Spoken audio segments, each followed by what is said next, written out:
situation comme vous.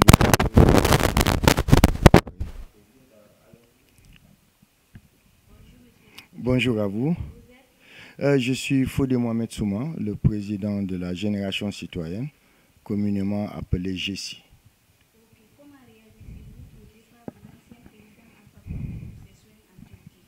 Je prends ça du bon côté. J'estime qu'il est temps dans notre pays qu'on sache récompenser le mérite.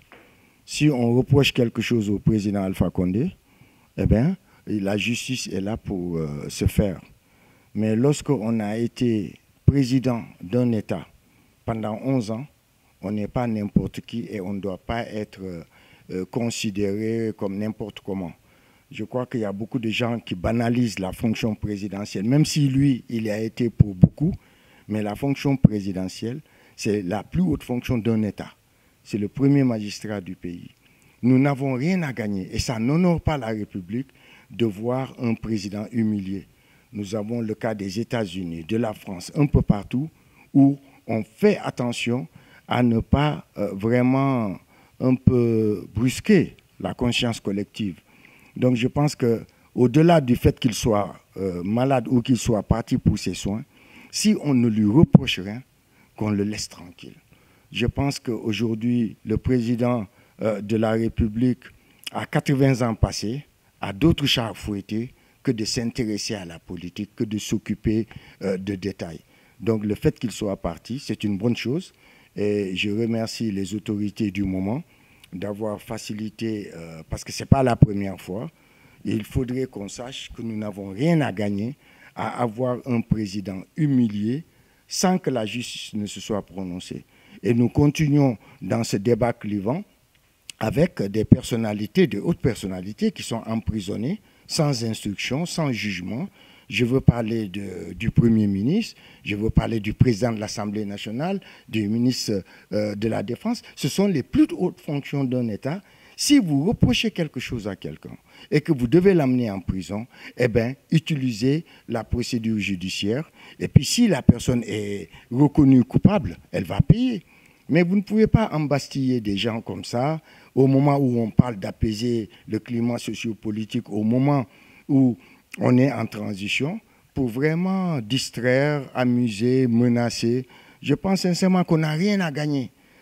Après le président de la République de la Guinée, c'est le président de l'Assemblée nationale.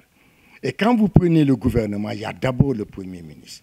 Et ensuite, il y a les postes régaliens tels que la Défense qui est un ministère d'État.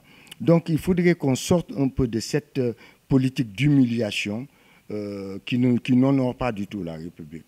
Donc qu'il soit parti, c'est une excellente nouvelle pour le pays, pour sa santé.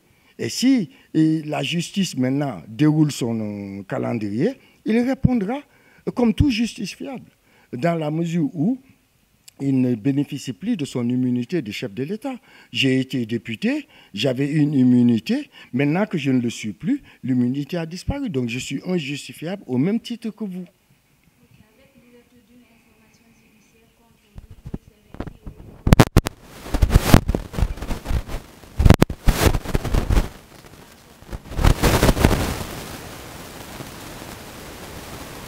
Au-delà de ça, non, vous savez, ça c'est des spéculations.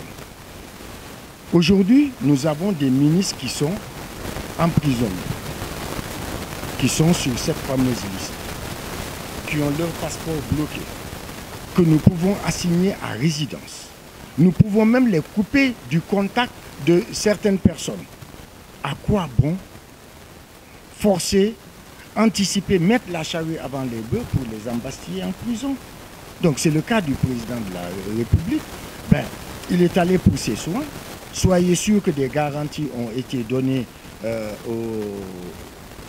au pouvoir du moment pour qu'il puisse partir, revenir. Et moi, dans l'absolu, mon rêve, c'est ce que je vois au Ghana, au Sénégal, un peu partout, qu'un ancien président de la République puisse rentrer chez lui, vaquer à ses besoins, ressortir quand il le veut. Je crois que nous allons dans ce sens. Mais sincèrement, pensez, parce que le débat que vous ramenez là, il a existé avant. Quand il était aux Émirats, On a dit que c'était fini, il n'allait plus revenir. Eh bien, il est revenu. Maintenant qu'il doit bénéficier de nouveaux soins, il repart. Donc, il n'est pas dit encore qu'il faut qu'on retombe dans le même débat pour dire que c'est un exil doré, c'est un exil forcé. Non, il est parti pour ses soins. Attendons de connaître la suite.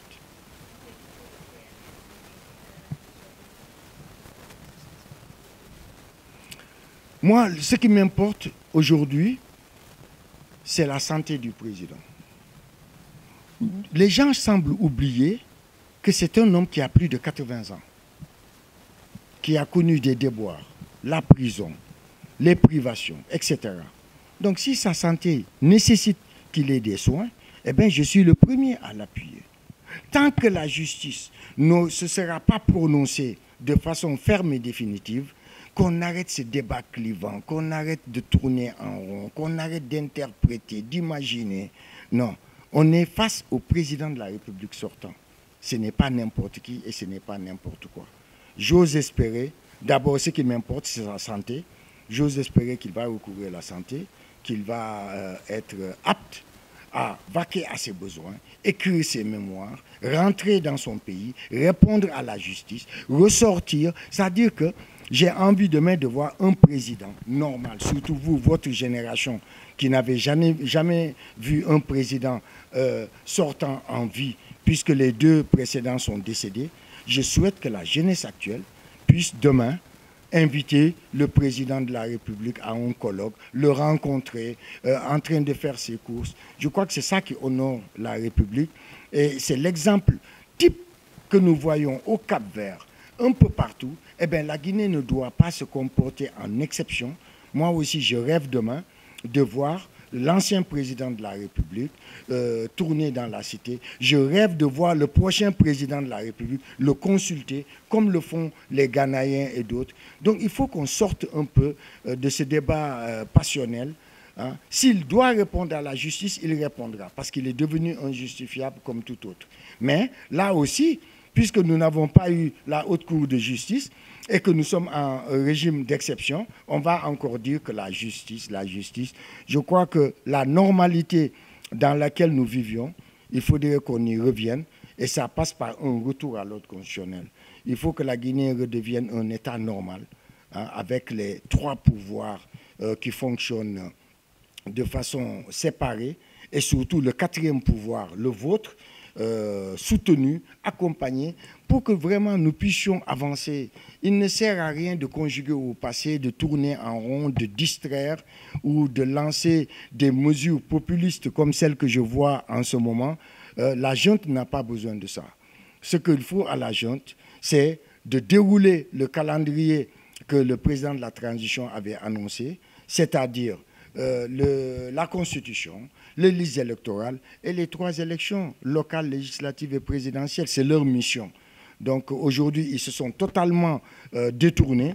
Et quand j'entends le porte-parole dire que la transition n'a même pas commencé, qu'elle ne débutera qu'avec la promulgation, même dans le cadre de la promulgation, il faut un président élu. Vous savez, vivement le retour à l'ordre constitutionnel pour que la Guinée soit un État normal, qui sortent un peu des sentiers battus.